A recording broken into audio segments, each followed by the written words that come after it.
not every thought is yours.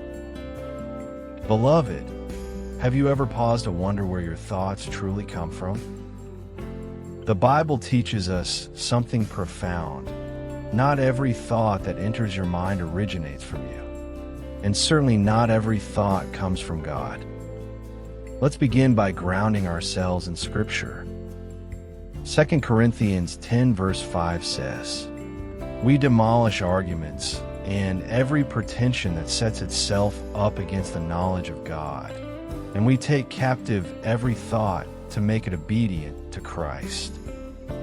This verse reminds us that we are in spiritual battle, not just externally, but internally. The battlefield is in the mind. And just because a thought enters your mind doesn't mean you must claim it. It doesn't mean it's yours. It doesn't mean it's true. In fact, some thoughts are fiery darts from the enemy. Whispered lies meant to bring fear, shame, and doubt. Others might be shaped by the world's patterns, our past experiences, or even unhealed wounds. Romans 12 verse 2 says, "Don't copy the behavior and customs of this world, but let God transform you into a new person by changing the way you think." Here's a truth that will set you free. Thoughts only become yours when you accept them and begin to meditate on them. Think of a thought like a seed. When you meditate on it, good or bad, you're watering it. Over time, it takes root and begins to grow. That's why it's so important to guard your mind. Proverbs 4 verse 23 says, "Above all else, guard your heart, for everything you do flows from it." You can choose what to dwell on. You can choose what becomes yours. Don't let that anxious thought become your companion. Don't let that condemning voice shape your identity. Don't let the lie that you're not enough take root in your spirit. Philippians 4 verse 8, NIV says, "Finally, brothers and sisters, whatever is true, whatever is noble, whatever is right, whatever is pure, whatever is lovely, whatever is admirable, if anything is excellent or praiseworthy, think about such things."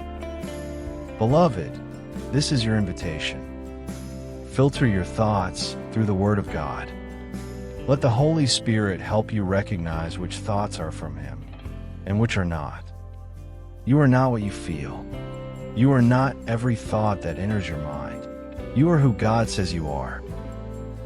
And who does God say you are? You are loved, as Romans 8 verses 38 to 39 says. 1 Peter 2 verse 9 says, "You are chosen." Romans 8 verse 1 says, "You are not condemned." And finally, 2 Corinthians 4 verse 16 says, "You are renewed day by day." As you go about your day, take every thought captive. When a thought comes and that doesn't align with God's truth, reject it. Don't let it grow roots. Instead, plant seeds of truth, love, and peace. And if you find yourself overwhelmed by your thoughts tonight, remember this. Isaiah 26 verse 3 says, "You keep him in perfect peace whose mind is stayed on you, because he trusts in you." Fix your mind on Him. Trust in Him. And let the peace of God guard your heart and your mind in Christ Jesus, as Philippians 4 verse 7 says. Remember, 1 Corinthians 2 verse 16 says, "You have the mind of Christ." Not every thought is yours. Choose what to believe. Choose peace. Choose God's truth. Amen. Breathe deep. Let go. God is guarding your heart and your mind tonight. You are safe in Him.